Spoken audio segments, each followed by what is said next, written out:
इस एपिसोड के स्टार्ट में हम लोग देखते हैं उसकी सिस्टर आती है और बताती है यहाँ इतना शोर क्यों है, तुम क्या कर रहे हो। जिसे देखकर अपना मेन कैरेक्टर घबरा जाता है और अपनी शॉट को छुपाने लगता है। उसकी सिस्टर उसे देखती है और देखती है कि वह नंगा खड़ा होता है तो उसकी सिस्टर दरवाजा बंद करती है और बताती है तुम अपना समय लो, मैं यहाँ से जा रही हूँ, चिंता ना करो, मैं तुमसे नहीं मिलूंगी। मेन कैरेक्टर फिर से अपने मन में सोचता है ठीक है, फिर से एक गलतफहमी हो गई। मेन कैरेक्टर उस शॉट को अपने गले में बांध लेता है और बताता है ठीक है चलो उस नीलामी घर में चलें और इस स्पिरिचुअल स्टोन को बेचें। फिर वह वहाँ पर आ जाता है जहाँ पर उसे स्टोन बेचना होता है। फिर हम एक लड़के को देखते हैं जो कि अपना फोन चला रहा होता है और बताता है इस समय सचमुच कोई आया था, क्या वह नहीं जानता कि देर हो चुकी है। अपना मेन कैरेक्टर उसे स्पिरिचुअल स्टोन दिखाता है। वह पर्सन पूछता है यह चमकता हुआ पीला स्टोन वह क्या है। तभी वह गौर से देखता है और उसे पता चलता है तो वह तेजी से खड़ा होता है और पूछता है क्या मैं इसे देख सकता हूँ। वह पर्सन उस स्टोन को लेता है और अपने मन में सोचता है यह चीज बहुत अधिक स्पिरिचुअल एनर्जी प्रोड्यूस कर रही है और यह किसी को भी कल्टीवेशन में मदद कर सकती है। यह कितना दुर्बल खजाना है। वह पर्सन उसे देखता है और अपने मेन कैरेक्टर से पूछता है नमस्ते, मेरा नाम झाओ यू है, मैं इस नीलामी धर्म का एक मेंबर हूँ। फिर वह दोनों हैंडशेक कराते हैं और अपना मेन कैरेक्टर भी अपना इंट्रोड्यूस देता है। वह पर्सन पूछता है यह स्टोन तुम्हारे पास कितना है, मैं इसका नाम और इसका नाम क्या है। अपना मेन कैरेक्टर कहता है यह एक स्पिरिचुअल स्टोन है और यह तुम शायद इसके प्रभाव को जानते हो, मुझे यह 5 मिला है। वह पर्सन बताता है ठीक है, मैं हर एक के लिए 2 लाख युआन दूंगा और इन 5 को मिलाकर मैं तुम्हें 1 मिलियन युआन दूंगा, तुम अभी इसे बेचना चाहते हो।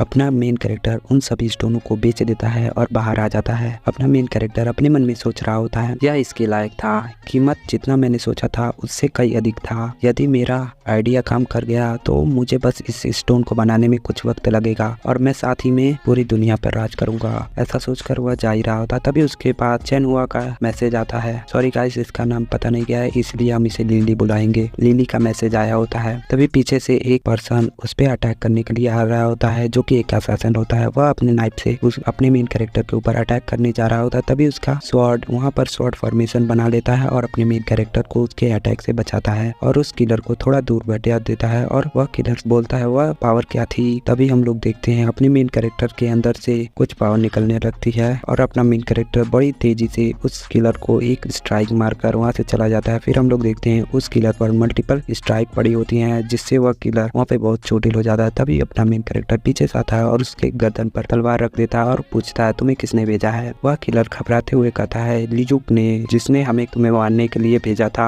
उसने कहा था कि तुम एक कमजोर स्टूडेंट हो, कृपया मुझे छोड़ दो। तभी हम लोग देखते हैं अपना मेन कैरेक्टर उसे नहीं मार देता है और वहाँ से जाते हुए कहता है रिलैक्स, मैं तुम्हारे बॉस को भी तुम्हारे पास जल्दी भेज दूंगा। अपना मेन कैरेक्टर वहाँ से जाते हुए सोचता है फिर से लीव्स परिवार, मैं व्यक्तिगत रूप से तुम्हारी मृत्यु का सेवा करूंगा और तुम्हें मारूंगा। तभी हम लोग देखते हैं अपना मेन कैरेक्टर कहीं जा रहा होता है। तभी उसके चेस्ट में पेन होता है और वह अपने मन में सोचता है क्या हो रहा है। मेन कैरेक्टर कहीं पर जा रहा होता है और वह अपने मन में सोचता है क्या हो रहा है, मेरा शरीर गर्म क्यों हो रहा है, या पहली बार उस शॉट को यूज करने से मेरा वर्तमान शरीर पर दबाव पड़ा है। धत्तेरी की मेरी आंखें धुंधली हो रही हैं। मेन कैरेक्टर अपने मन में सोचता है मैं यहाँ पर क्यों जा रहा हूँ। फिर हम लोग देखते हैं लिली वहाँ पर आ जाती है और उसका डोर खोलती है। मेन कैरेक्टर उसके सामने खड़ा होता है। फिर हम लोग देखते हैं अपना मेन कैरेक्टर लिली को हक कर लेता है। लिली कहती है अरे क्या हुआ। तभी हम लोग देखते हैं अपना मेन कैरेक्टर उसे किस करने लगता है और यह किस काफी लंबी होती है, तुम लोग खुद ही देख लो। फिर मेन कैरेक्टर उसे छोड़ता है और कहता है I am sorry. Main character अपने मन में सोचता है आज मैं इतना एक्साइटेड क्यों हूँ, क्या ऐसा इसलिए क्योंकि मैंने किसी को मार डाला इस दुनिया में। तभी लिली उसे हक कर लेती है और कहती है सॉरी मत बोलो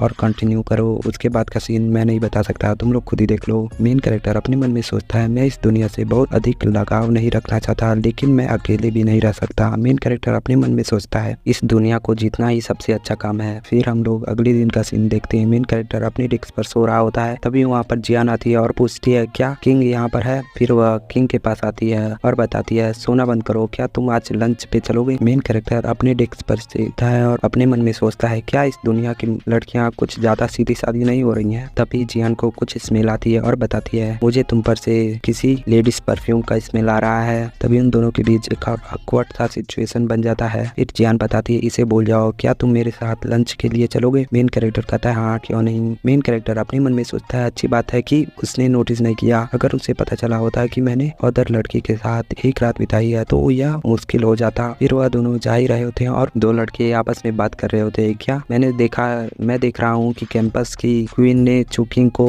दोपहर के लंच पे इनवाइट किया है। दूसरा पर्सन बताता है तुम विश्वास नहीं करोगे कि वे कैसे मिले। फिर वहाँ से सीन चेंज होता है और हम लोग जियान और अपने मेन कैरेक्टर को देखते हैं। मेन कैरेक्टर बताता है तुमने अचानक मुझे लंच पर क्यों इनवाइट किया? जियान बताती है मैं बस तुम्हारे साथ दोपहर का लंच करना चाहती हूँ और कोई बात नहीं। फिर वह जियान से कहती है क्या मैं तुम्हारा हाथ पकड़ सकती हूँ? तभी अपना मेन कैरेक्टर ही उसका हाथ पकड़ लेता है। यह देखकर जियान थोड़ा हैरान हो रही होती है। अपना मेन कैरेक्टर वहाँ पर हंस रहा होता है और उसके गाल पर पिंच करता है। तभी जियान पीछे हटते हुए बताती है तुम्हारी हिम्मत कैसे हुई मुझे पिंच करने की? अपना मेन कैरेक्टर वहाँ से हंसते हुए जा रहा होता है और कहता है तो क्या हुआ अगर मैंने ऐसा किया? जियान अपने मन में सोच रही होती है एक उत्तराधिकारी के रूप में बड़ा किया गया था मुझे। मैं जिस किसी से भी मिली और मेलजोल बढ़ाया उसके बारे में मैं सावधानी पूर्वक योजना बनाई गई थी और मैं चुकिंग जैसे किसी व्यक्ति से पहले कभी नहीं मिली थी, लेकिन जब से हम मिले हैं मुझे एक अजीब एहसास हो रहा है कि वह मेरे लिए कोई इम्पोर्टेंट पर्सन है। जियान अपने मन में सोचती है और जब हम साथ होते हैं तो मुझे सुरक्षित महसूस होता है। यह अजीब है लेकिन मुझे ऐसा क्यों लगता है? जियान अपने मन में सोचती है मैं कैसे एक बेकार इंसान में बदल गई और शर्मा रही होती है। तभी वहाँ से सीन चेंज होता है और हम लोग रेस्टोरेंट पे देखते हैं जियान और किंग आता है और किंग अपने ऑर्डर को देने लगता है और साथ में जियान का भी। जियान अपने मन में सोचती है उसे मेरे टेस्ट के बारे में कैसे पता?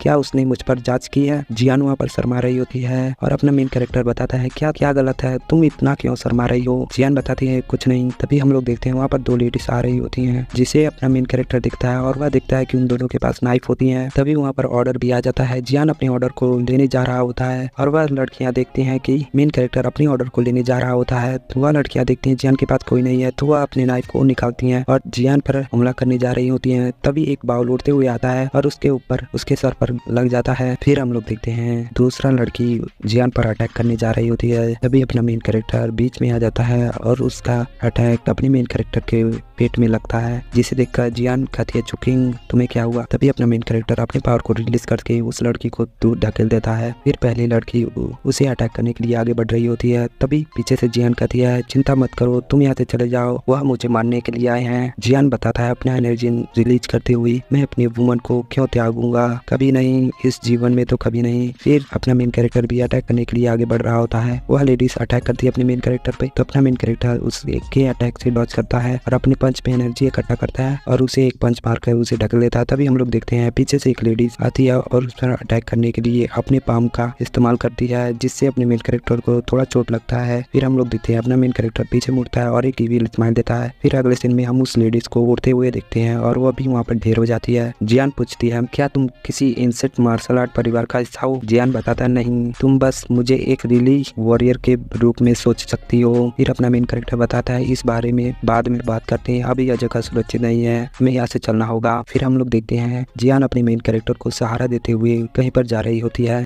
हम लोग देखते हैं अपने मेन कैरेक्टर के पेट से खून निकल रहा होता है। जियान बताती है क्या तुम निश्चित हो कि तुम्हें हॉस्पिटल नहीं जाना चाहिए? अपना मेन कैरेक्टर बताता है मैं ठीक हूँ, यह सिर्फ एक छोटा सा घाव है, यह अपने आप बढ़ जाएगा। मेन कैरेक्टर अपने मन में सोचता है उन दोनों किलर ने लगभग मुझे मार ही दिया था, ऐसा लगता है कि मुझे अपनी रक्षा के लिए कुछ डिफेंस आर्टिफैक्ट बनाना शुरू करना होगा। जियान बताती है चुकिंग ऐसा लगता है कि तुम मेरे परिवार के बारे में काफी कुछ जानते हो। जियान बताती है क्या ल्यूक ने तुम्हें परेशान किया है? अपना मेन कैरेक्टर बताता है बिल्कुल नहीं, मेरे जैसा यंग मास्टर को कुछ अंडरलिंग से कैसी परेशानी हो सकती है। जियान वहाँ पर कुछ नहीं बोलती और वह दोनों आगे बढ़ने लगते हैं। जियान बताती है पहली बार तुमने मुझे क्यों बचाया? मेन कैरेक्टर बताता है मुझे नहीं पता। मेन कैरेक्टर अपने मन में सोचने लगता है मैं उसे यह नहीं बता सकता कि तुम मेरे पिछले जीवन में मेरी वाइफ थी, तो मैं इसे अब क्या कहूँ? ठीक है, मेन कैरेक्टर ना कह के अब हम लोग इसे एमसी कहेंगे। एमसी बताता है ऑनेस्टली मुझे ऐसा लगता है कि मैं तुम्हें काफी समय से जानता हूँ, यहाँ तक कि मैं तुम्हारे लिए मर भी सकता हूँ। और इसे सुनने के बाद जियान वहाँ पर ब्लश करने लगती है। एमसी बताता है यह सोचना अजीब है कि मेरे पास किसी भी प्रकार का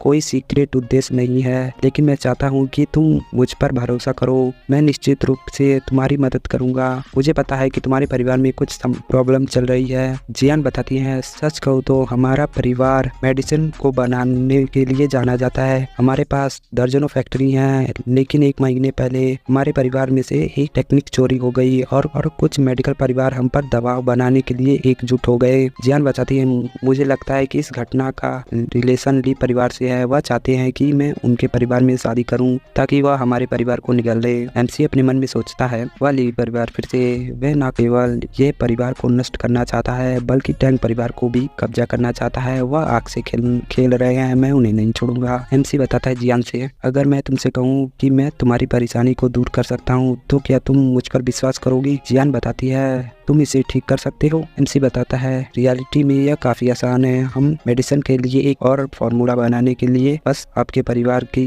जरूरत है। मुझे जियान बताती है, करने से ज्यादा कहना आसान है। हमारे परिवार के पास देश भर से कई बहुत ज्यादा अनुशासन केंद्र हैं और हमने 10 से अधिक टेक्निक को बनाने में 20 साल लगा दिए। एमसी बताता है, इस मामले को बात के लिए छोड़ दो। एमसी बताता है, 2 दिन बाद नीलामी होगी। नीलामी खत्म होने के बाद तुम्हारा परिवार मुझे नोटिस कर लेगा। हमें तब इसके बारे में सोचना होगा। तभी हम लोग देखते हैं एमसी को कुछ होता है और जियान बचाती है, क्या गलत है? एमसी अपने मन में सोचता है, मैंने चुंसी पर एक तालिस्मान लगाया था, अब वह हट गया है, उसके साथ क्या गलत है? और इसी के साथ ये एपिसोड खत्म कर लेते हैं। नेक्स्ट एपिसोड के लिए कमेंट करो।